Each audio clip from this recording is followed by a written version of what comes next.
The predictions of international analysts about a third world war are beginning to take shape. Nations will again face war in a global scale, plunging humanity again into the chaos and disaster.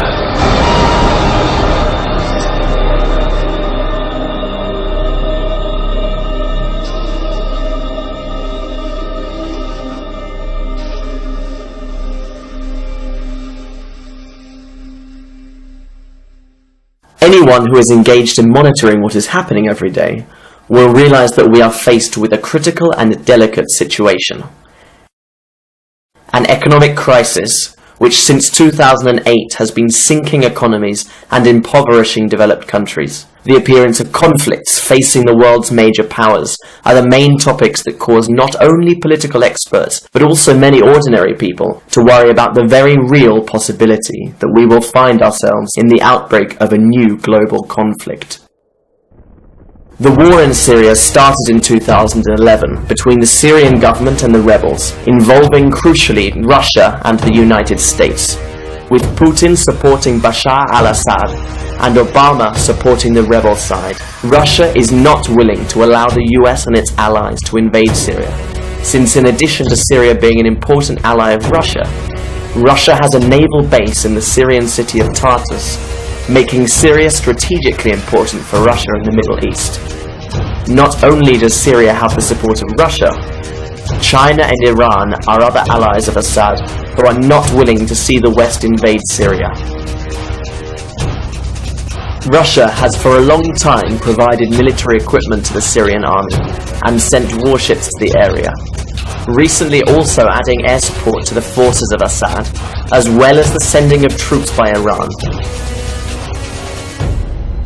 On the other side are the alliance of America and their allies, bombarding Syrian territory and supporting the rebel enemies of Assad. Therefore, a clash between these powers and the attacks that are happening, or a clear ground invasion by the White House and NATO in Syria, would almost certainly lead to the worsening of the conflict, pushing other major nations to enter and cause the outbreak of a war on a large scale.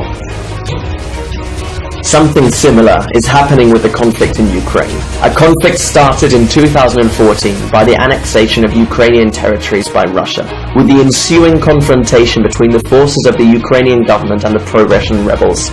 Since then, a race has happened in which Russia has been, according to reliable sources, sending troops, tanks and weapons to the pro-Russian separatists, while the European Union, together with NATO and the United States, have been doing the same thing with the government of Ukraine, a conflict that faces principally the US and Russia, as well as the European Union and NATO.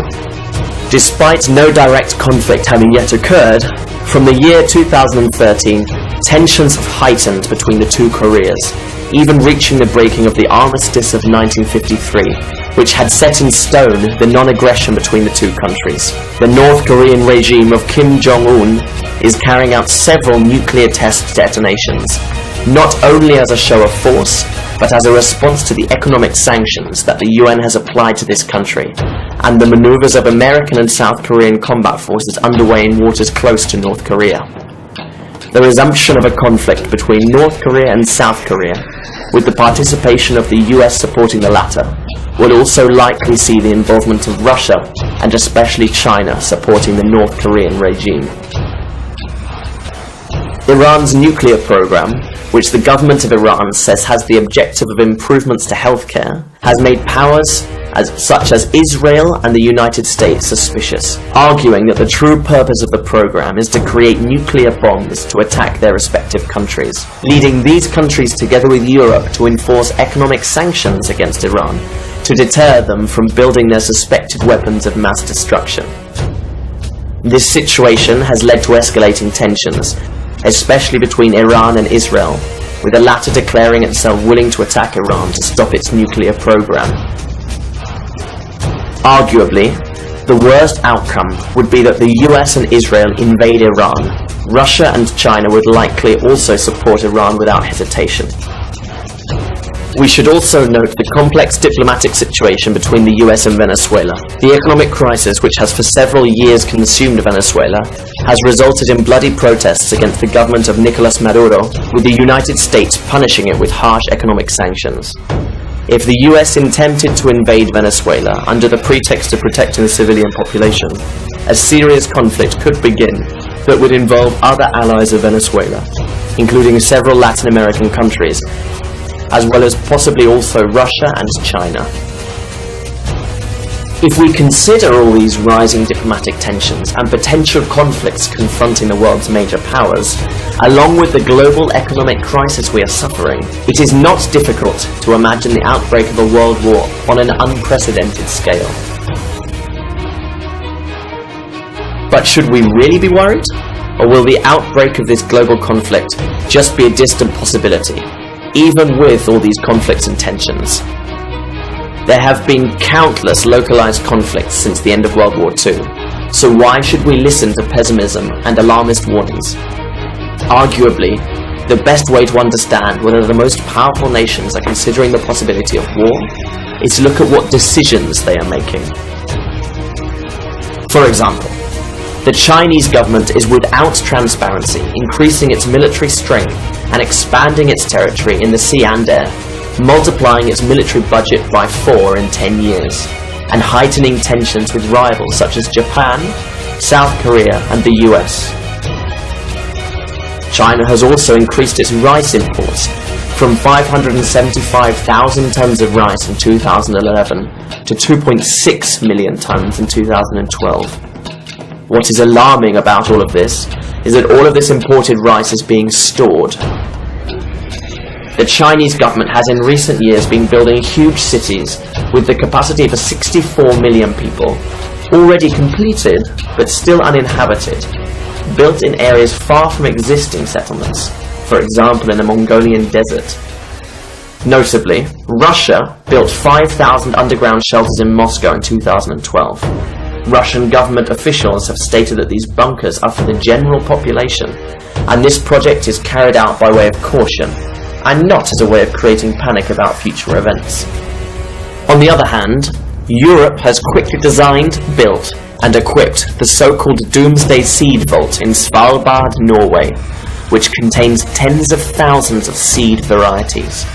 It can reasonably be assumed that these seeds are being preserved in case of a major event, such as a nuclear war or a natural disaster. Russia, for its part, is also creating a warehouse with the DNA of virtually all living beings on Earth, and some already extinct, through the Moscow State University. The project seeks to collect DNA from all beings existing to freeze and preserve them, and has financial support from the Russian government of $194 million. On the other hand, the government of the United States has been accumulating tens of millions of emergency meals and other supplies, regionalizing their emergency nationwide distribution centers. The government has also bought nearly 2 million units of ammunition in recent years, and the Pentagon has been actively developing and practicing live simulations for situations from economic collapse to large-scale and consistent civil unrest. Since 2012, Russia has begun modernizing its missile system, producing S-400 Triumph missiles, which are surface-to-air missiles, with bases located in coastal and border areas of the country. Vladimir Putin approved on December 26, 2014, a new military doctrine that sees the US and NATO as their biggest threats. Putin also announced on June 16, 2015, that Russia is increasing its nuclear arsenal, adding more than 40 intercontinental ballistic missiles to its equipment, following a complaint by the Russian authorities about an apparent US plan to deploy tanks and weapons on the borders shared by NATO states with Russia. Adding to the crisis, there have also been numerous sightings of Russian military units, aircrafts, ships and submarines in Europe. Considering all these contributions to the tension, here are some examples of how the powers are preparing for an imminent conflict to protect their core interests. The US, facing the economic crisis that endangers its hegemony as the first economic power, and the advance of China to take its place, has prompted the Obama administration to undertake one of the old strategies of the USA: the invasion of countries in the Middle East to take over its natural resources, oil and gas.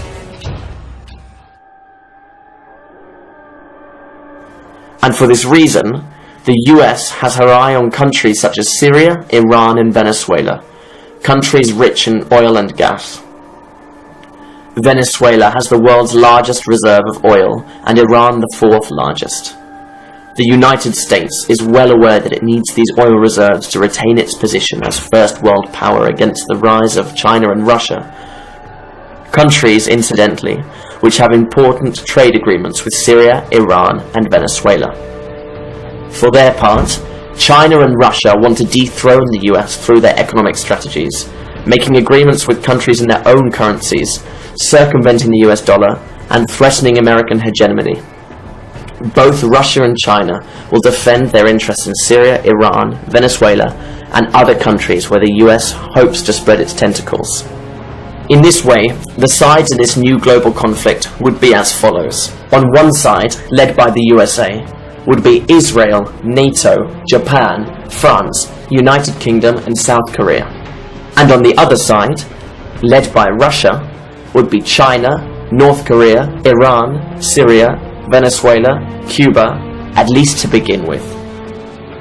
Obama has already made moves, not only causing the Arab revolts which turned the Middle East countries upside down, but also by applying economic sanctions to Russia, North Korea, Venezuela, and inciting conflicts between the two Koreas, in Ukraine, in Venezuela, and Syria, trying to emerge victorious in these proxy wars, with the intention of causing rivals to collapse and gain control of the natural resources of those countries. We must not forget that the USA is prepared to take any action as a pretext to start the conflicts necessary for these goals.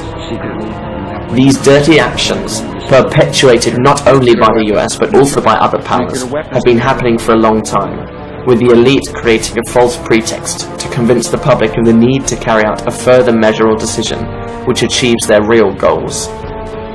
If we review the newspaper archives of our history, we can find many examples of self-directed or false flag attacks. For example, the burning of the Reichstag in Germany in the year 1933 by the Nazis, who blamed a communist Dutchman, and so had the pretext to end its communist opponents. Year 1898, the War of Independence in Cuba. The USA takes the decision to sink its own boat, the Maine, and blame it on the Spaniards, and so had the excuse to go to war. This was admitted in 1980 by the US government. Manila Incident, Russia, in the year 1939. At that time, the Soviet Union needed an excuse, a pretext to start their desired invasion of Finland.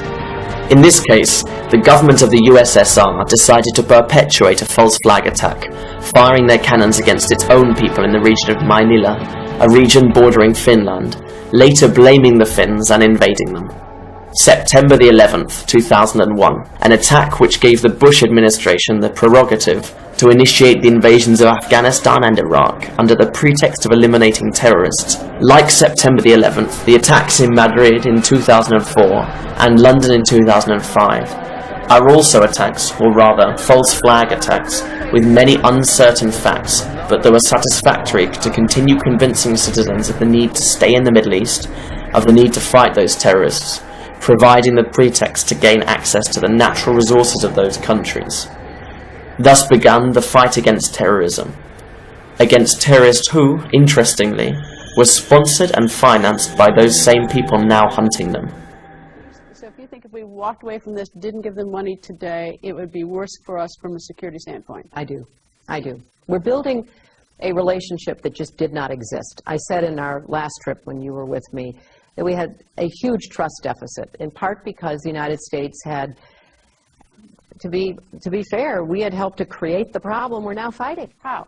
Because when the Soviet Union invaded Afghanistan, we had this brilliant idea that we were going to come to Pakistan and create a force of mujahideen, equip them with Stinger missiles and everything else to go after. The same story now governs ISIS, or Islamic State, the terrorist group formed from part of Al-Qaeda, whose funding comes mainly from the US and its Middle Eastern allies. The creation of the Islamic State has had the effect of increasing instability and the chaos already previously provoked by the West, with the fueling of the Arab revolts in 2011 in Tunisia, Libya, Syria, to topple the governments of those countries and gain access to their resources. There is evidence that the US has been financing these revolutions, and even mercenaries in these countries, forming the so-called rebel armies that have been supplied with weapons by both Europe and the US, which then ended up in the hands of jihadists, because in these rebel groups, there are not only US-funded mercenaries, there are also jihadis from Al-Qaeda or ISIS. This close relationship between mercenaries and jihadists is the result of a company responsible for training and providing mercenaries to governments wishing to hire for their activities. A company who curiously calls itself ISIS, standing for Integrated Systems Improvement Services. It is a company that offers security, intelligence, technology and training to governments and private companies. This company is strategically positioned around the world, with a team of highly accredited management staff. After the emergence of ISIS and the consequent disclosure of disinformation that connects the company with a terrorist group, the company decided to change its name, called at present SIS, Special Intelligence Service, as a way to distance themselves from that more than suspicious coincidence. Israeli Prime Minister Netanyahu has stated on several occasions that Iran has been financing terrorist groups, thus implicating Iran in a possible nuclear false flag attack in which Iran would have allegedly provided nuclear weapons to jihadists. Thus, the US and its allies would have the pretext to invade Iran.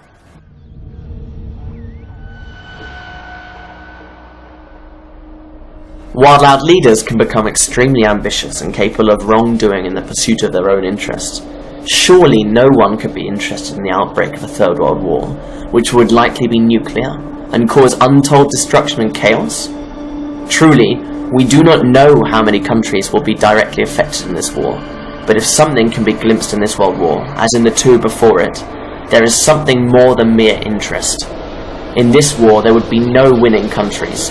The only winners would be those who really pull the strings. Those who are above the political class and that use others as puppets to achieve their goals. The economic and financial elite.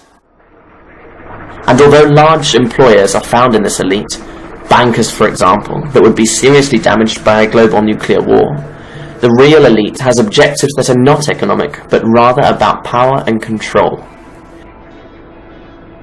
This elite, led mainly by multi-billion-dollar families such as the Rockefellers, Rothschilds and Morgans, which over time have been harvesting power, both economic and political, through their financial institutions and companies, have been and are the drivers of the world wars and dirty operations to expand their tentacles where they see fit. Through the instigation of these world wars, the elite has not only been increasing economic benefits, but expanding its control over the system, achieving concrete goals that would lead them slowly to their ultimate goals with every war. But what would be the goals of the elite in this new world war? Firstly, reduction of the population. Personalities such as David Rockefeller and Bill Gates have expressed concern about the number of human beings that inhabit the planet, and the need therefore to reduce the world's population. They say that we are already almost 8,000 million and growing, in a world of finite natural resources.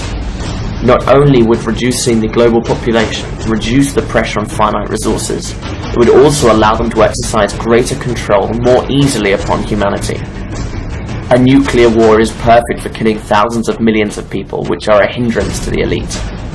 Those countries that are not affected directly by the conflict, for example from the fall of nuclear weapons, will be severely affected by the null presence or shortage of food, which will result in madness among citizens, killing for the last remaining resources, or simply starving to death. Secondly, end states and completely sink the global economy.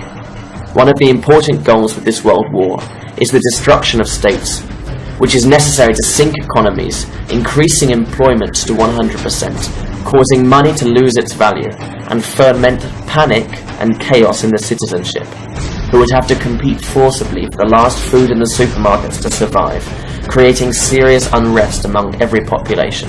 This will lead to a political power vacuum, and thus people will be left without political guidelines, without anyone to maintain order in each country, creating an international situation of lack of control, which will cause humanity to be more receptive to the introduction of a new world order.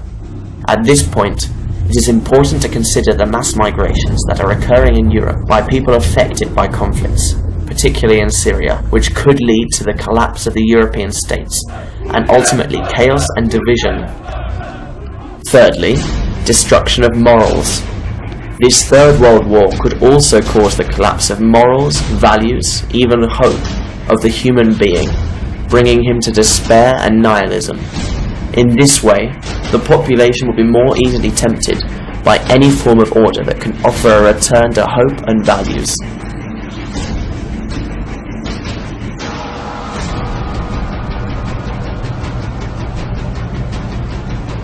All these factors are necessary to allow, as Rockefeller said, a perfect crisis, a great social cataclysm that causes the world population to accept as the only solution the ultimate goals sought by the elite over the years.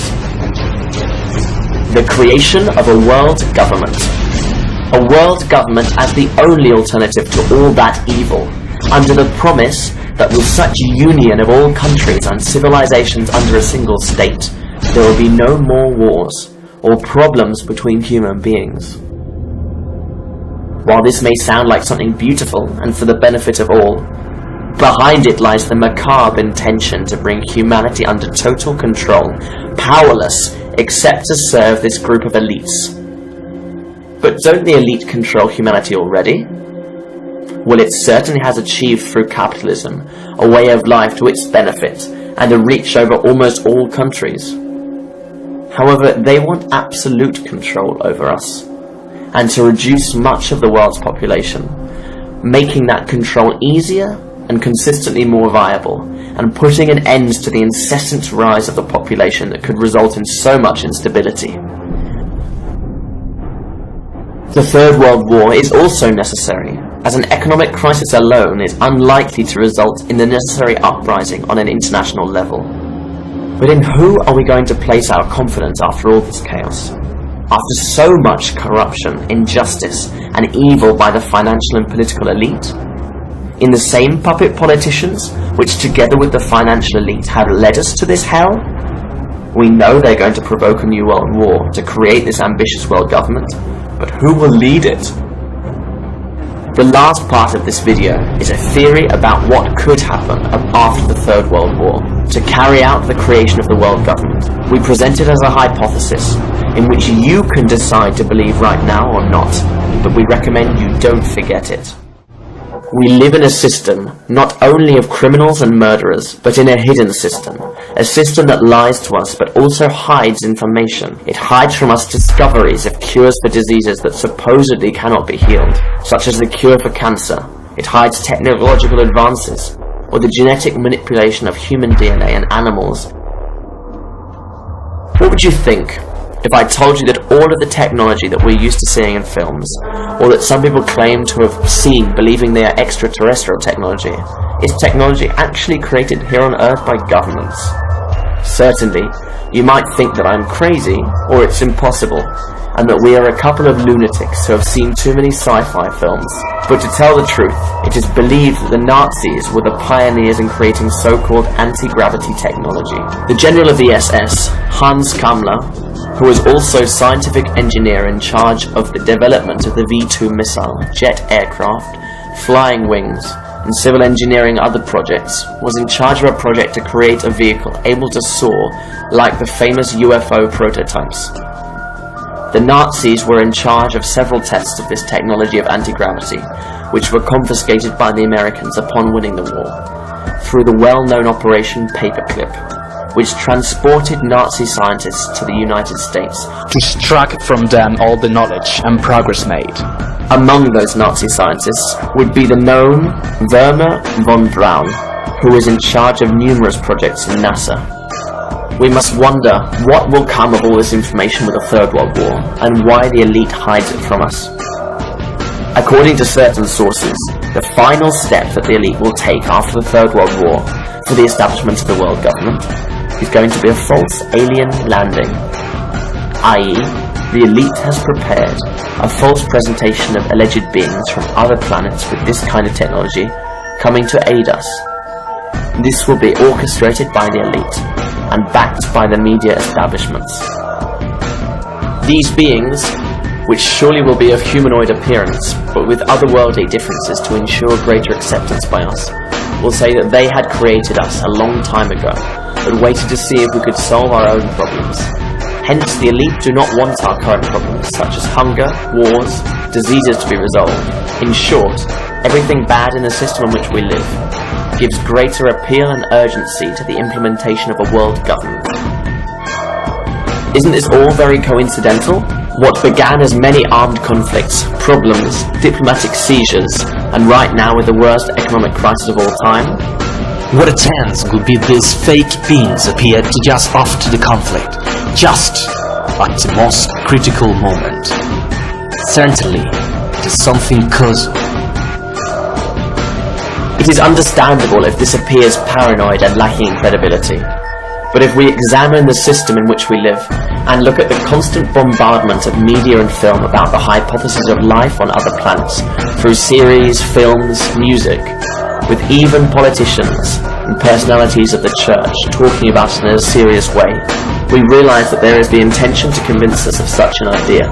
If you think that no one would believe this extraterrestrial farce, I present you with a historical example. On October 30th, 1938, a radio show in New York issued a false story about an alien invasion, transmitted by the broadcaster Orson Welles. This program came to be a dramatization of a book called The War of the Worlds, but broadcast as if it were real news.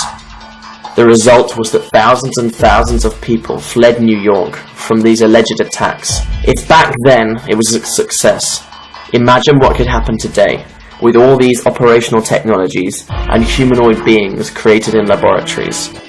People who have claimed this farce of an alien landing include the scientist from NASA, Wernher von Braun, who before dying warned that the elite had prepared a false landing of extraterrestrials as a final strategy to attract the masses toward a world government. And Bill Cooper, a former member of the US military killed by police in 2001, who claimed that UFOs are technology which was created on Earth a long time ago and kept hidden specifically for this theatrical farce. We do not know if this hypothesis of fake aliens is true, and so we present it as a hypothesis that you can decide whether to believe in or not, but we recommend you don't forget that this false extraterrestrial landing might occur, and that you avoid falling into its trap.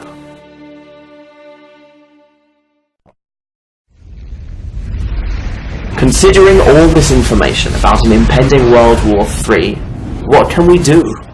We should take a look at the newspaper archives of our history and see what our ancestors did when faced with similarly serious moments. A revolution. Given the situation of international crisis in which we find ourselves, and the short time that we have left, the action that we must carry out is an international revolution, involving the taking of parliaments by the people in all possible countries, especially those with nuclear weapons, and force our politicians to ensure that all nuclear warhead and long-range missiles are destroyed immediately. We will need to convince the armies and state security bodies to join us, as we will need their help to direct us to the weapons. But the first thing that must be done before any forceful action is disseminate this information so that it can reach the maximum number of people possible, sharing this video through social networks and using those same networks to create a space for debate and decision-making at an international level. It is time, sisters and brothers, that we rise up against this elite, that we leave aside our stupid differences, our fears, our selfishness, that we strive to save humanity and future generations, that we finish with this criminal and murderous system that has tormented us and that distract us from what really matters. We have to spread this message and to carry out an international revolution to stop this Third World War. This video is an international call to the action.